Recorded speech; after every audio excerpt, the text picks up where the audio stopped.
Palantir Technologies is accepting Bitcoin for payments. His CFO Dave Glazer said in an earnings call on Tuesday. Palantir would be hardly the first big data company to put Bitcoin on there. They also mentioned putting Bitcoin on the balance sheet. And they're one of their main competitors, MicroStrategy, as we all know, has already put over $2 billion in Bitcoin. Tesla accepts Bitcoin and has invested $1.5 billion in it. So kind of in this theme with companies putting Bitcoin into Treasury, using putting their excess cash, in a low interest rate environment, putting that excess cash into Bitcoin so that it's liquid, they can pull it out quickly, but they're also earning high yield. So I was curious to know what you guys think, Palantir, of them getting into the space, accepting Bitcoin for payments, thinking about putting it on their balance sheet. And do you guys think that they're going to go as long as MicroStrategy has? Going to go as long as MicroStrategy. Well, I don't know. Is anyone going to be as... I don't think anyone can go as long as MicroStrategy. Yeah. Michael Saylor is just the giga chad of going long on Bitcoin as a reserve asset. Giga chad. Yeah, sorry, did you invent that term, giga chad? I'm on crypto Twitter every once in a while, Naomi. I've seen it used. Okay. But yeah, so I mean, this is all still perspective. The Bitcoin payments thing is definitely notable that's in the works. But yeah, the Bitcoin as reserve asset investment still on the table, or like we're thinking about it, we're discussing it internally. So just to be clear on that one, I don't know. I mean, it seems like more and more tech firms are taking this thing seriously. Peter Thiel, obviously being sort of a Silicon Valley titan, has invested in a number of crypto startups over the years. I think he invested directly in Bitcoin maybe in 2017 as well. And he was also made some notable comments about sort of Bitcoin in the geopolitical arena. I want to throw it to Ben because he brought that up as we were talking about this before the show. Ben, what is that? How does that factor into now this news of, the company of which he's still chairman? Yeah, there was just all the ancillary noise around this made me focus much more on the company and kind of its history, and also Peter Thiel's involvement than maybe the idea of the investment or the payments itself. Like Zach, like you said, they are a tech firm, they're a data firm, and so this makes a lot of sense in some ways in terms of payment. They're probably comfortable with that more so than say Kroger or a grocery store or something.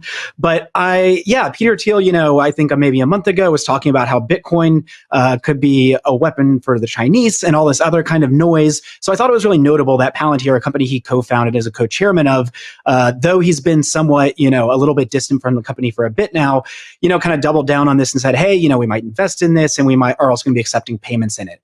That being said, if we're looking at MicroStrategy, if we're looking at Tesla, I think it's really important to point out that Palantir has a long history of using their sort of data analytics software with law enforcement, with governments. They had a hand in helping the NSA develop their huge global dragnet previously. And there's been a lot of reporting about just the granular ways that their data is pitched to and used by police departments, for example, the LAPD, it can really, more or less using tech bias enforce over policing in certain areas with a disproportionate outcomes on Black and brown people. So, that was way more what I was thinking about when I heard this, because I think when we're talking about sort of, these sort of free flowing aspect of crypto and things like that, and certainly there are surveillance apparatuses built out to observe Bitcoin and other cryptocurrencies, I had a hard time getting over this. And so I'm going to be watching this kind of closely. And granted, Palantir has been trying to move away from that previous narrative. But yeah, it gave me a little bit of pause, a little bit of a side eye, but Nate, I'll toss back to you.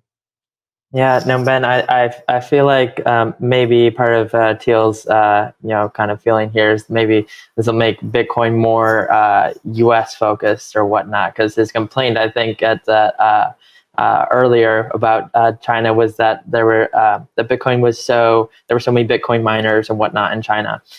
So he was worried that it would if Bitcoin replaced the dollar.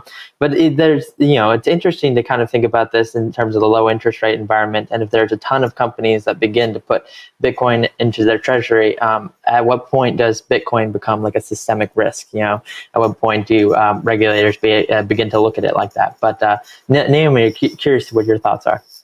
Yeah, I'll add to that because I think his comments about Bitcoin and China and all of that were in a larger context of what is going to be a threat to the US dollar. So is the yuan going to be a threat to the US dollar? And if we're conceding that that might be a threat, well, then obviously you have to consider that Bitcoin might be a threat as well. Anything that is going to, take away some of the predominance of the US dollar. But Thiel, I'm torn on because, Ben, I hear your points. And I'm not a fan of Palantir and the data collection and all those policies. On the other side of things, like 0 to 1 was hugely influential on me. Like, I think Thiel is a really great thinker, and he's just such an incredible entrepreneur. So, on the one hand, it's like I kind of like him, but I don't like his protectionist policies, and I don't like Palantir. So it's like, I don't know. I mean, obviously, more people getting into Bitcoin, I think that's awesome as a general note. I don't know. I'm so torn. I've got to figure out where I stand on Thiel because it's not like me to kind of equivocate and, but it's a complex situation. So